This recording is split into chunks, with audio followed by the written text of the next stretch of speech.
The first sound that morning wasn't the lowing of cattle or the creak of the barn door. It was the steady crunch of footsteps on frozen earth. I turned from the corral, and through the pale mist, a woman took shape along the dirt track, walking straight toward my gate as if she'd always belonged there. Her dress was plain and worn at the seams. Boots scuffed her back straight as a fence post. Most folks kept their distance from this place. But she didn't slow, didn't look around for an easier welcome. She stopped at the split rail gate and met my eyes without blinking. In all my years of keeping the world at arm's length, I'd never seen resolve like that in a stranger. Before I tell you what happened next, let me know where you're listening from in the comments, and tap like and subscribe if you've ever stood at a crossroads where one choice could change everything. My name's Boone Harland, and for 20 years this ranch has been my whole world. I took it on young back when the high plains still held more wild than tame, and learned quick that a man's word and his work were the only things worth a damn. My father taught me to mend a fence before the wind found its first gap to keep cattle fed, before snow buried the grass, and to stand by a neighbor, even if it cost you a day's wages. Sunday meant chores finished by mid-afternoon and the Bible open by lamplight, and the idea of wasting $1 was near a sin. Over the years, the land itself became my truest companion. The crunch of frost under boots at dawn, the dry wind off the hills, the way the cattle's breath turned to steam in the winter air. Folks in town chased the promise of the railroad, the clink of silver in a mining camp, or easy money from selling off parcels to speculators. I stayed here, holding to the same lean way of living that had kept me through hard winters and long summers. My shirts were patched, my coffee stretched, and I never owed a man more than I could pay in a handshake. I learned long ago that company could turn sour faster than milk left in the sun. The last time I'd let someone close it had near ruined me, and I'd kept clear of women since. Neighbors whispered that I was half wild myself, a hermit with more cattle than sense, and I didn't argue. Silence was easier than explaining how trust, once broken, doesn't mend clean. That's why when she stood at my gate that morning, I told myself she'd turn back once she saw my face. But she didn't. She stayed there calm as a pond at sunrise, waiting like she knew I'd have to answer sooner or later. I couldn't yet tell if her business meant trouble or something I hadn't felt in a long, long time. Cora Whitmore didn't turn away from the gate. Her breath rose in the cold morning, and when she spoke it carried clear across the frost-stiff grass. "Name's Cora," she said. "Been in town a week now." I stayed where I was, one hand on the top rail, not answering. She went on telling me she'd heard I knew cattle better than anyone in the county, that she had 3 milk cows up on her place, and didn't know the first thing about handling them. Her husband had passed 3 months back, left her a bit of land 15 miles north, with a barn, a house, and those cows. Winter was coming, she said. And if she couldn't get them producing proper, she'd lose everything. Her voice was steady, not begging, but I could hear the strain in it. She wasn't here for idle talk or to pass the time. She was here to keep herself afloat. My rule had been the same for 20 years. No women on the place, no exceptions. But I found myself asking how long she'd been trying to manage them. 6 weeks, she told me. Couldn't get near them without trouble, and when she did, there wasn't much milk to show for it. She offered to pay, though she admitted it wouldn't be much. I told her 2 weeks. Sunrise lessons, she'd do exactly what I said. Leave when the work was done, no questions about me or the place.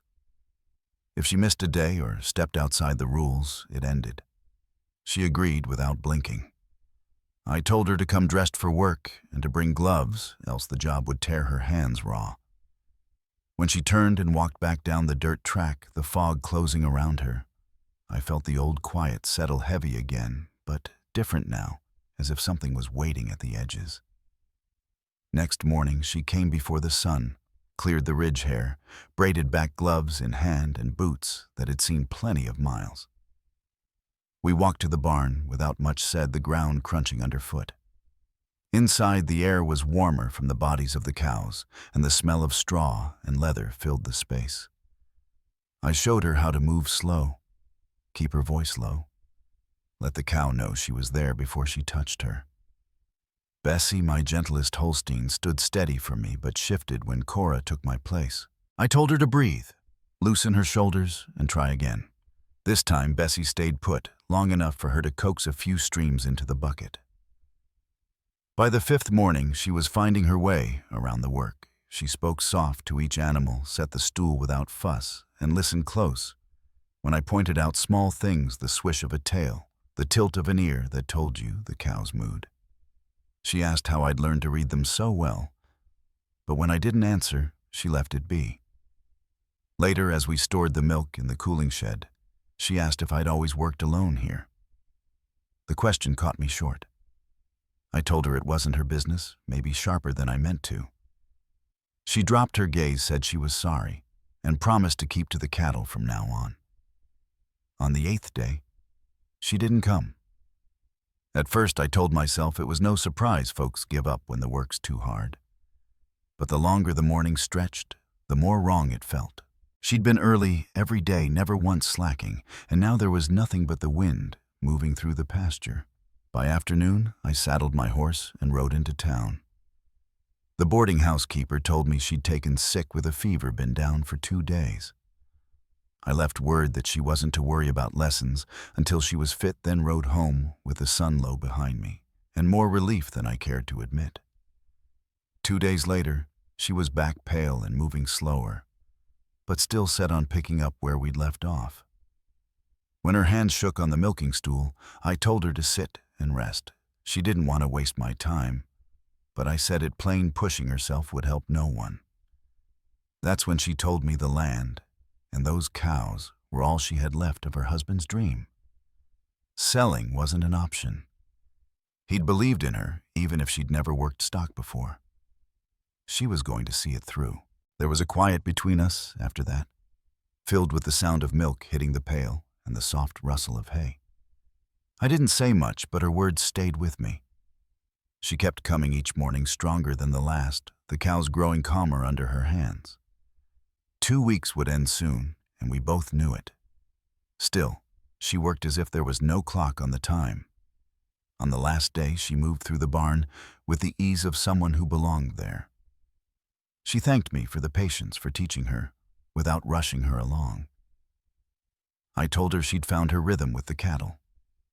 She asked if I might ride up to her place one day, make sure she was doing things right. I said I'd think on it. She left with the morning mist curling around her, and I stood at the gate, the cold air sharp in my lungs, knowing something had shifted. I couldn't name yet. By the 10th day, Cora moved with more purpose around the barn, but there was still a weakness in her steps. The illness had left her thinner, her cheeks pale against the cold morning light. She eased herself onto the stool, beside Bessie, gloves on her braid hanging over one shoulder. The cow shifted slightly, but Cora steadied her hand and kept her voice low, the same way I'd shown her. She worked slower than before, pausing now and then to catch her breath. Yet her determination hadn't thinned with her frame. When she set the bucket aside, I asked how her own cows were handling her new approach. She said they'd begun to settle, standing calmer in the barn, letting her work without as much fuss. It was good to hear, though. She didn't hide that the rest of her chores were harder to keep up with alone. She talked about patching the barn door to keep out the wind, about the leaky roof she planned to fix before the first real snow. Her words carried the matter-of-fact tone of someone who knew there was no one else to do the job. Over the next mornings, I saw her regain some of her strength. She kept her focus on the cattle, asking small, practical questions, never wandering into talk I'd told her to avoid. Dolly, the temperamental Holstein, gave her the most trouble, flicking her tail and shifting her weight until Cora adjusted the bucket just so. I watched from the next stall as she murmured to the cow, her voice steady, her movements patient, until Dolly stood still and let the work be done. It was the kind of progress you couldn't fake. One morning after the milking was finished, and we'd carried the buckets to the cooling shed, she paused with her hand on the door latch. Thomas always said I could take on anything, she said, her voice even, but quieter than usual. He never got the chance to see me prove it. I didn't answer right away. The cold air around us seemed to settle heavy, filled with things neither of us had spoken. When I finally did speak, I told her it sounded like he'd known her well. She met my eyes for a moment, gave a small nod, and turned back to the shed. By the 12th day, the rhythm of our mornings had changed. I no longer had to remind her of each step. She moved through the work like she'd been born to it. We spoke little outside the cattle, but the silence between us felt different than it had before. She lingered at the end of the lesson, asking once if I'd ever been north toward her place. I told her I hadn't. She said it wasn't much to look at yet, but it was hers, and that made all the difference. The last morning of the 2 weeks came with a thin frost across the pasture and a pale sun breaking over the ridge. Cora walked into the barn ahead of me, set her stool beside Dolly, and went to work without hesitation. The cow stood steady under her hands, the sound of milk hitting the pail filling the quiet. When the chores were done, she turned to me with a look that was part pride, part gratitude. "Couldn't have done this without your help," she said. I nodded, told her she'd learned what she needed to. She hesitated, then glancing toward the open barn door. "If you ever have time," she said, "you could come up, see if I'm keeping things right." "I could pay you for it." I told her I'd think about it. She smiled faintly, gathered her things, and walked out into the pale morning. I watched her figure fade along the track until the mist swallowed her, the sound of her boots on the frosted ground fading with her. 3 days later, I saddled my horse and turned him north. The air was sharp, the sky a hard blue, and the land rolled out quiet between us. When I reached her place, I saw the barn door patched with fresh boards, the roof mended where the worst leaks had been. Through the open doors, she was bent to her work, her 3 cows standing calm under her hands. She looked up as I stepped inside, surprise on her face, before she straightened and asked if everything was all right. I told her I'd come to see her setup, make sure the work was holding. She waved me in, gesturing toward the stalls, and went back to her milking. I watched as she moved from one cow to the next, her motions easy, her voice calm. The animals trusting her without question. When she finished, she turned toward me and asked if that was the real reason I'd come. I stood for a moment, the smell of hay and warm cattle filling the barn, and told her no, it wasn't. Cora stood in the center of her barn, the morning sun falling through gaps in the boards, striping the packed dirt floor. I had just told her the truth, that I hadn't ridden up to check her milking, but because I wanted to see how she was faring. She let that settle for a moment, her hand still on the rim of the pail, then asked, "Why Boone?" Her voice was low, not demanding, just waiting. I stepped nearer, the scent of hay and warm cattle filling the space between us. "These past weeks," I said, "watching you learn, watching you get your footing, it reminded me there's more to the days than just keeping my own place in order." She listened without interrupting, her gaze steady. I told her it wasn't only the cattle work, though she'd taken to it better than most I'd seen. It was the grit in her, the way she'd kept at it without complaint, even when sick. She set the pail aside and stood wiping her hands on her apron. "Thomas will always be part of what I do here," she said, her tone firm but even. "That doesn't change no matter what else does." I nodded, telling her I understood. There were things in my own past I wouldn't put into words for anyone. But I didn't see that as a reason to turn away from what might come next. The barn was quiet, save for the shifting of hooves and the creak of timbers as the wind moved outside. She reached for the latch on the stall and let one of the cows step back into the yard, the animal's breath fogging in the cool air. We walked out together, the boards of the porch outside the barn groaning under our weight. The hills rolled away under a sky the color of pale glass, and somewhere far off I heard the faint clang of metal from a neighbor's forge. Cora poured a measure of feed into a trough near the fence and leaned against the post, watching her stock. "It's different here now," she said after a moment. "The quiet doesn't press in on me the way it used to. There's work to do, and it feels worth doing." I didn't answer right away, just watched the cattle nose through the feed, their tails flicking lazily. She turned then, a trace of a smile on her face. "You ever think about what comes next?" Boone, she asked. The question hung there as open as the land around us. I told her maybe I did now and then, but not in a way that got in the way of the day's work. She laughed softly, a sound that felt at home here. We spent the rest of the morning walking her fence line, checking for loose rails or posts leaning too far. Some sections bore the mark of her repairs boards, replaced wire tightened. She moved along with practiced eyes, spotting trouble before I did. By the time we reached the far corner of her pasture, the sun had climbed high enough to warm our backs. She rested her hands on the top rail, looking out toward the scrub beyond her property. "It's all still new," she said, "but I'm starting to see how it can be mine in more than just the deed." I told her she was already making it so. The boards under her nails, the hours she'd put into learning her cattle, they were part of the land now, same as the soil and the grass. We headed back toward the barn, the sound of our boots on the dry earth marking the steady pace. When we reached the yard again, she offered coffee before I rode out. We sat on her porch mugs, warming our hands, the steam rising into the crisp air. She asked if I thought her barn would hold up through winter, and I told her it would, with the work she'd done. Then she asked if I'd be willing to stop by now and again just to see how things were holding. I didn't give her an answer, then only said I'd keep it in mind. The truth was, I already knew I would. There was a steadiness here I hadn't felt in a long while, and riding away from it wouldn't be easy. When I finally did stand and take up my reins, she walked me to the gate. The latch clicked shut behind me, and as I turned my horse toward the open stretch south, I glanced back to see her still standing there, one hand resting on the top rail. The wind shifted, carrying the faint rattle of loose tin from her roof, a reminder that winter was moving closer.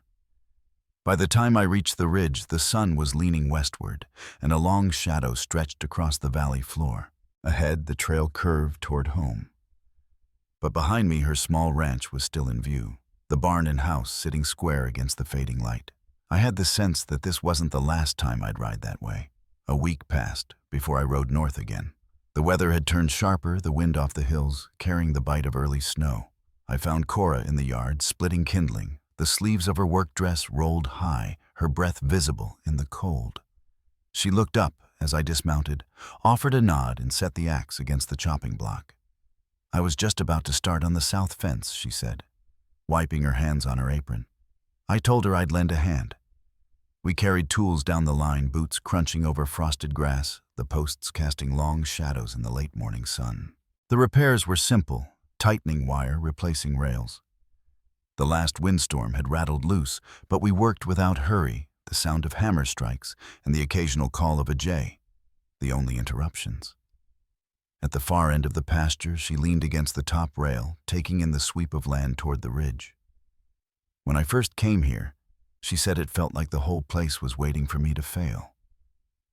Now, it feels like it might just be mine after all.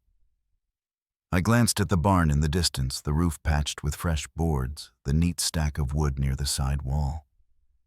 She had earned that feeling. We walked back toward the barn, stopping when she pointed out a spot where the ground dipped near the trough.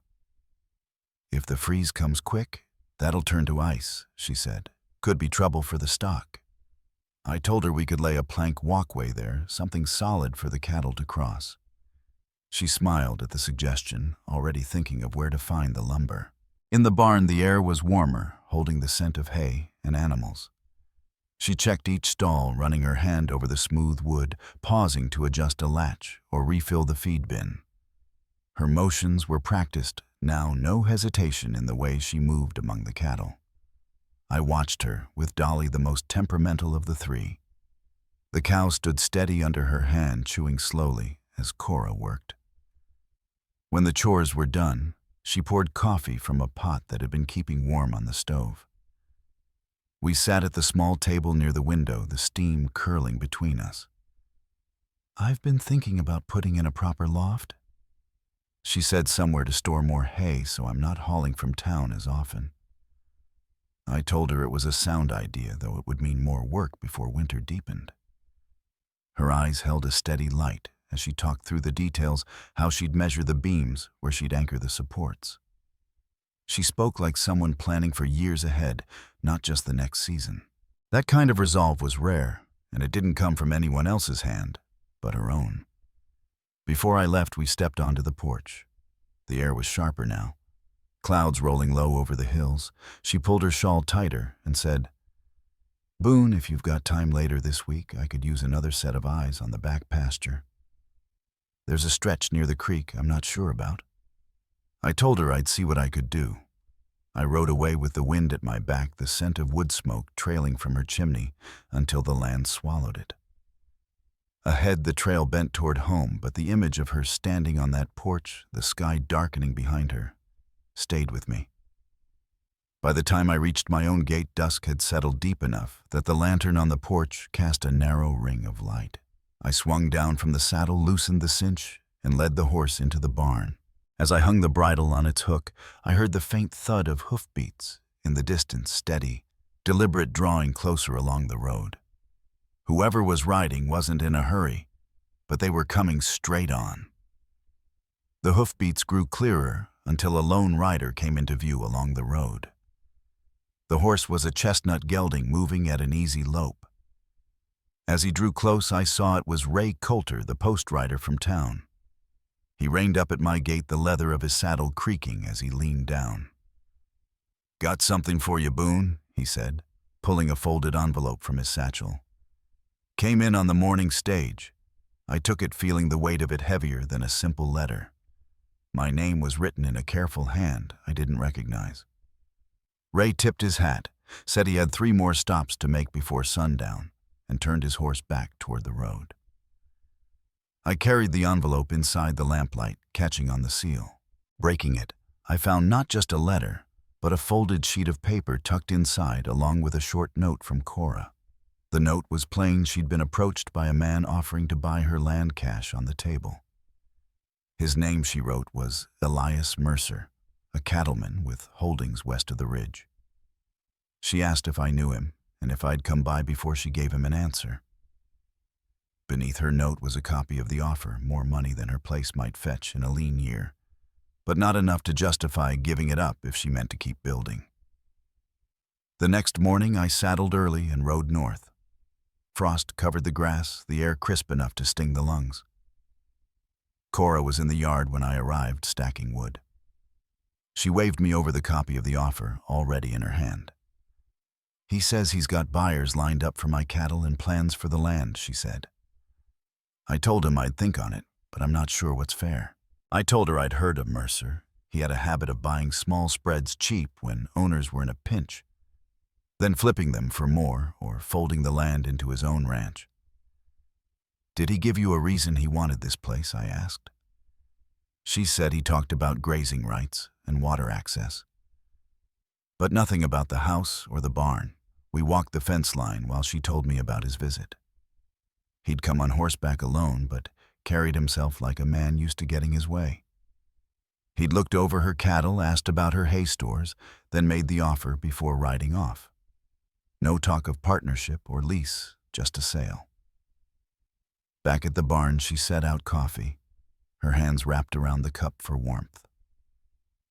"It's more than I've got in my savings," she said, "but I can't tell if it's enough to start over somewhere else." I told her starting over might not be the better choice. She'd worked hard to make the place hers, and Mercer's timing right before winter wasn't coincidence. By midday, we had checked her supplies for the season ahead. There was enough feed stacked in the loft to last until the first thaw, and her water troughs were solid. She'd patched the last of the weak boards in the barn and lined the stalls with fresh straw. If I turned him down, she said he might come back with a better offer. I said he might, or he might turn his attention elsewhere, but either way, the choice was hers to make without pressure. Before I left, I told her I'd be in town the next day to see about a part for my wagon. If Mercer was around, I'd hear about it. She walked me to the gate, the low sun casting long shadows behind us. "Thank you for coming, Boone," she said. "I just didn't want to decide without hearing what you thought." I tipped my hat, told her I'd send word if I learned anything worth knowing. That evening, back at my place, I lit the lamp and looked again at the paper with Mercer's offer. The numbers were neat, the language formal, but there was no mistaking the push behind it. Outside, the wind picked up, rattling the shutters. Somewhere in the distance, a coyote called the sound, carrying over the empty fields. I set the paper down, knowing the next day might bring more than just wagon parts in town. I rode into town the next morning with the wagon wheel hub I needed to replace, tied behind my saddle. The air was sharp, the kind that cut through a man's coat if he lingered too long. Near the general store, I spotted Elias Mercer's bay gelding hitched out front, the animal's coat brushed and gleaming. Inside, Mercer stood at the counter, speaking low, to Sam Doolin, who ran the place. Mercer was a tall man in a dark wool coat, his hat pulled low over eyes that missed little. When he saw me, his mouth curved in a way that wasn't quite a smile. "Harland," he said, "didn't know you came to town much." I told him I came when there was reason. He glanced toward the clerk, then back at me. "I reckon you've heard I made an offer on that little spread north of here." I said I had, and that Cora hadn't given him an answer. Mercer leaned on the counter, his voice carrying just enough for the room to hear. "It's a fair price. Place is too much for a widow to keep running alone. Best she take the money while it's on the table." I kept my gaze steady and told him she'd decide for herself in her own time. His expression hardened just a shade before he turned back to the counter. I left with my wagon part and headed for the blacksmith's to square up on some work. The smith, Caleb Rowan, asked if I'd run into Mercer. I said I had, and Caleb shook his head. "He's been circling small places for months now," he said. "Buys 'em cheap, flips 'em quick, and leaves folks scrambling." That only set my resolve firmer. By late afternoon, I was riding north again. Cora was in her barn when I arrived, brushing down Dolly after the milking. She looked up, reading something in my face before I spoke. "You saw him," she said. I nodded, telling her about the way Mercer had spoken in town and what I'd heard from the smith. "He's counting on you feeling cornered before winter," I said. We walked out to the yard, the cold air carrying the smell of wood smoke from her stove. She leaned on the fence, watching her cattle. "I've thought about the money," she said quietly. "But every time I imagine selling, I see Thomas here working alongside me. That's worth more than any figure he can write on a page." I told her if she meant to stay, then she should tell him straight and soon, so he'd think there was room to press her further. She nodded, then asked if I'd be there when she gave him her answer. I said I would. The next day, Mercer rode up her lane just past midday. I was already there, standing by the barn. He dismounted, tied his horse to the rail, and strode toward the porch. "So, Mrs. Whitmore," he began, "have you come to your senses about my offer?" Cora stepped out, her shawl drawn tight against the wind.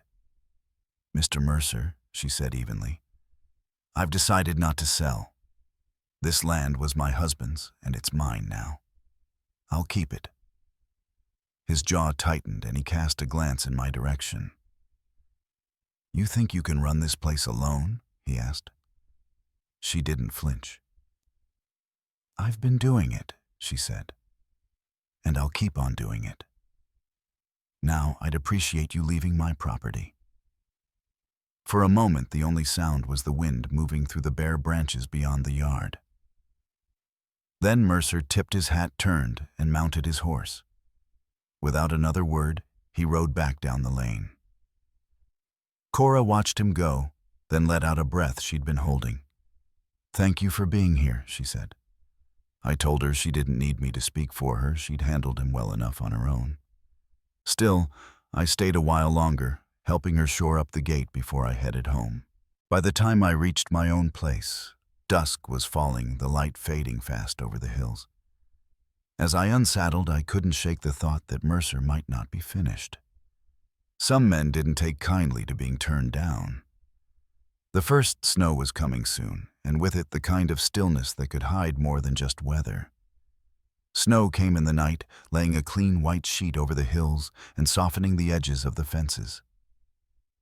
I was in the barn early feeding my cattle when I saw a rider approach through the drifted light.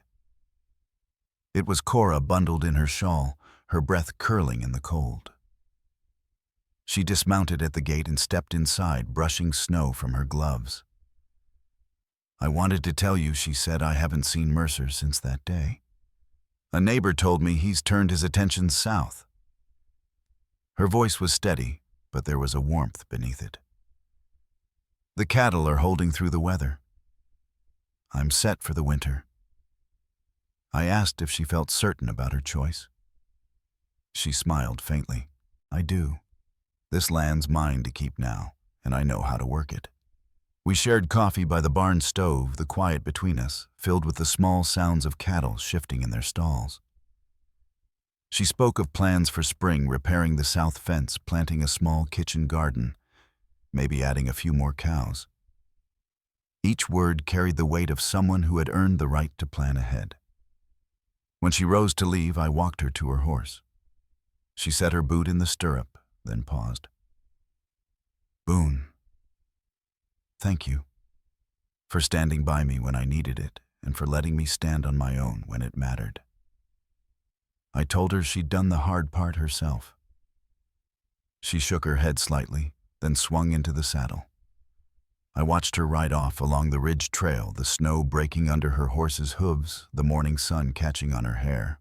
The land stretched wide and still around us, the kind of quiet that comes after a storm. Some folks would call it an ending. To me, it felt like the start of something steadier. Out here, you learn that the worth of a place isn't in its price, but in the hands that tend it and the heart that claims it. Cora had both now. And maybe in time I'd let her see that I had more to offer than a pair of working hands. If you've ever stood your ground for something worth keeping, you know the kind of peace that follows. I'd like to hear about it, share your story, and if you want more tales like this, you know where to find me.